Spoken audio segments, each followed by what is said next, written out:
সমতায় ফিরে এসেছেন দৌলত খান স্পোর্টস একাডেমি। খেলার ফলাফল 1-1 গোলের সমতা। মধ্যমাঠ থেকে ফ্রি কিক করার জন্য প্রস্তুত দলীয় ক্যাপ্টেন, লম্বা করে সেন্টার সাইফুলের, এবারে না, রাহাত থেকে ডান দিক থেকে আক্রমণ, চমৎকার জায়গা থেকে নাজিম থেকে আবারও সাইম পেয়েছেন, রাখতে পারেননি নাজিম। বল দখলের লড়াই ছিল, এখনো পর্যন্ত জানিয়ে রাখতে চাই গোলের খেলা ফুটবল, ফুটবলের খেলা গোল। দর্শক প্রচুর গোল দেখতে চায় এই হকি বার টুর্নামেন্ট, গোলে গোলে মুখরিত হয়। দেখা যাক, বক্সের সামনে থেকে সরাসরি অনুরোধ করছি, তাহলে আমরা বললে কি লাভ হবে? এই বক্স আয়োজন কমিটির যারা আছে, আনোয়ার ভাই ডিস্টার্ব হয়েছে। আনোয়ার ভাই, আপনাকে একটু কোন বক্সের প্রয়োজন? আনোয়ার ভাই এই আয়োজনের অন্যতম নায়ক, ক্রীড়ামন্ত্রী শুধু আমাদের সঙ্গে রয়েছেন আজকের আয়োজনের সমারোহ প্রধান অতিথি রাসেল, গোলরক্ষক অনেক। মধ্যমাঠ থেকে আক্রমণের প্রচেষ্টা ডান দিক থেকে, রেফারি কামরুলের বাঁশি, ফ্রি কিক পাচ্ছেন গোলা মঞ্জুর আলম ফুটবল একাডেমি। বিপজ্জনক জায়গায় মধ্যমাঠ থেকে রাহাদের বানানো ফ্রি কিক বল জালে জড়িয়েছিল। মধ্যমাঠ থেকে রাহাদের বানানো বল জালে জড়িয়েছিল, আবার ডি বক্সের বাইরে থেকে সাইমের বানানো বল জালে জড়িয়ে 1-1 গোলের সমতা। দেখা যাক ভাই, এনে দাঁড়িয়ে কিচ্ছু শোনা যাবে না। সরাই অনেক বাড়িয়েছেন বাবুল, সাইম মধ্যমাঠ থেকে আক্রমণ, চমৎকার রবিন বাড়িয়েছেন, উদ্দেশ্য সদলের খেলোয়াড়, বিপজ্জনক জায়গা, নিয়ন্ত্রণ রাখতে পারলেন না। আমেজিং ফুটবল আপনার দৌলত খান। কতটা দৌলত খান মানুষ ক্রীড়াপ্রেমী আজকে বোঝা যাচ্ছে। লম্বা করে সেন্টার, বিপজ্জনক জায়গায় হেড করেছেন সিহাব, রবিন। এর আগে পার্শ্ব রেখায় দাঁড়িয়ে থাকা রেফারি নজরুল ইসলাম, আবারও বাবুল থেকে পেয়েছে, ক্যারি অন। রেফারি জানিয়ে দিলে বাঁশির আগে খেলা বন্ধ হবে না। খেলোয়াড়রা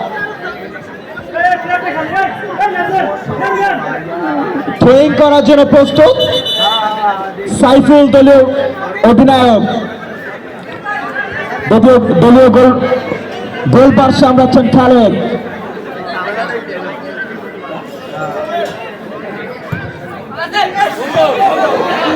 আমরা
এই